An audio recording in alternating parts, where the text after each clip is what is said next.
Sot dua të ndaj një diçka shumë emocionale për mua.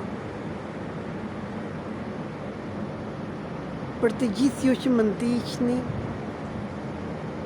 dua të ndaj si çdo gjë që më ka shqetësuar deri tani përvojën time, por dua të ndaj dhe lumturinë time, emocionet, gjithë të fuqinë e shpirtit, gjithë shka që dje, data 11 prill 2025,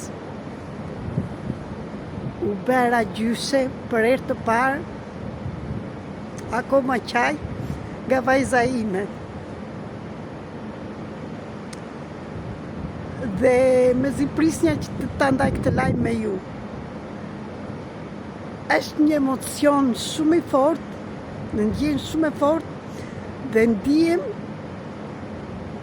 si kur është bërë një tërmet brënda meje 200 balësh.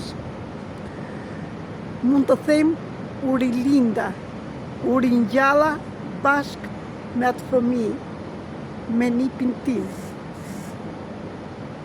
Një lumturi e veçantë, ju uroj të gjithë juve, dhe sot këtu në klinikë jam në materniteti, ta përjetoni. Përveç gëzimit e lumturisë, ky fëmijë më bëra të kuptoj shumë dhe për veten time. Dhe së shpejti dhe trajnimet të tjera do bëhen duke të thënë ty grua, ty nen, ty femër, që nuk je mallkim, por je bekim. Nuk je ai mallkimi, ajo që thoshin që nga paraardhësit, nga kolektivi, që kur lindet një femër, qajnë dhe trarët, një femër është e mallkuar. Dua të ndaj përvojën time, që dhe unë, kur u linda, nga që isha femra e dytë në radhë tek fëmijët, dhe si çdo nenë që donte të bënte një djalë për burrin e saj, nëna ime tha kur u linde ti mund nxit tavani. Po mos harroni që nuk e tha nëna ime, po e tham paraardhësit, e tham të gjitha gratë shqiptare, të gjitha gratë kudo në botë që prisnin, sepse ashtu ishte krijuar ajo bindja që një femër meriton kur sjell në jetë një djalë që vazhdon jetën. Por o njerëz, mos harroni se një femër është rilindja, se një femër lind dhe është vazhdimi i jetës. Pranojeni veten, ju femra, dhe i them dhe vetes time, kam 2 ditë që qaj dhe kam kuptuar shumë gjëra, dhe them që nuk u linda kot në datën 8 mars, që t'jem këtu për ju, të gjitha femrat, që të lirojmë këtë përkushtim, të lirojmë këto bindjet, gjithë shka, këtë energji, si atë energjin që nëna ime tha, kur u linde ti mund nxit tavani, nga mërzitja se pris një djalë, sepse 55 vjet më parë, nuk mund të kishte eko si ka tani që ta din çfarë fëmijë është. Dhe kjo do të thot mos pranimi i femrës, të gjinisë femrore, të femrës që solli.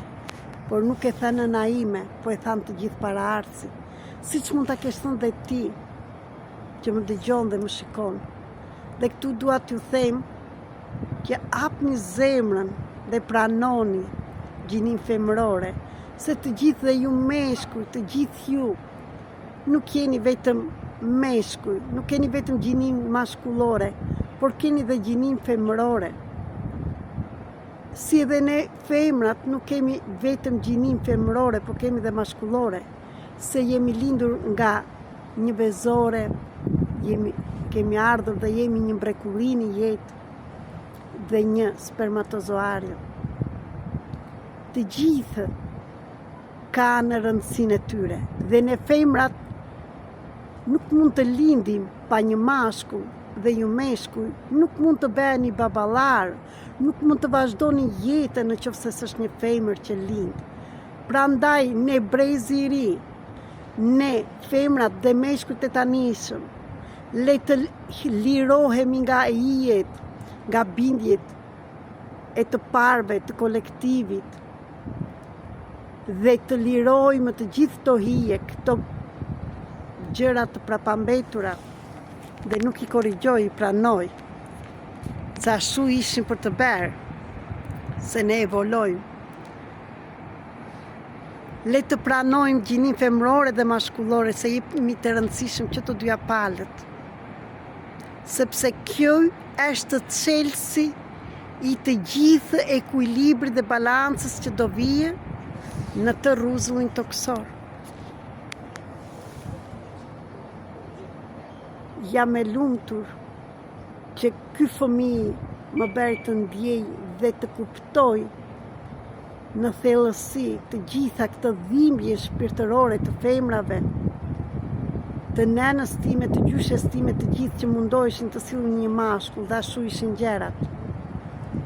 Por mos harroni të gjithë ju që sillni në jetë një fëmijë, sepse dhe nga ora që ai është në barkun e nënës i kupton të gjitha energjitë, me çfarë energji e pret, me çfarë energjie e mban një nënë dhe si e pret, është femër ose mashkull. Është një jetë e re, është diçka që erdhi të të japi dhe ty si prind një mësim. Të gjithë kemi një mision dhe me gjithë ato që bëj, krijova një vjersh për atë nipin tim, në një video tjetër mund të ndaj dhe me ju. Gjithashtu, po përgatit dhe librin e ri nga hijet në dritë dhe si një femër zbërthevi zinxhirët nga e kaluara dhe nga paraardhësit, që janë të gjitha këto që do ju ndihmojnë për zhvillimin tuaj personal. Nuk jam asgjë tjetër më shumë se ju. Thjesht jam një femër që duke mbajtur dhimbjen dhe atë energjinë që më pritën nëna ime, babai im në mospranim, po një energji e zezë ije, si tham, luftova për të nxjerrë të drejtat e gruas, për t'i dhënë rëndësinë gruas, dhe ndaj u linda në 8 mars, dhe jam e lumtur për këtë. Dhe falenderoj Zotin që isha femër, linda dhe u rilinda, tani që vajza ime, që ishte fëmia e parë për mua, u bën nënë dhe unë u bëra gjyshe. Ju uroj të gjithëve lumturi, gëzim dhe ta përjetoni këtë ndjenjë. Nuk e dinja që do arrinja të ndjesha kaq fort dhe kaq emocione të forta. Dhe akoma nuk e ka marrë në krah, sot e preka pak. Është një mrekulli dhe mrekullia e Zotit, si një fëmijë arrin të dalë në jetë. Ju uroj ta përjetoni. Ju falenderoj të gjithëve pa përjashtim dhe le të dashurojmë njëri tjetrin, se jemi shpirtra në radhë të parë. Të gjithë jemi të rëndësishëm dhe erdhëm të gjithë për një qëllim. Ju faleminderit.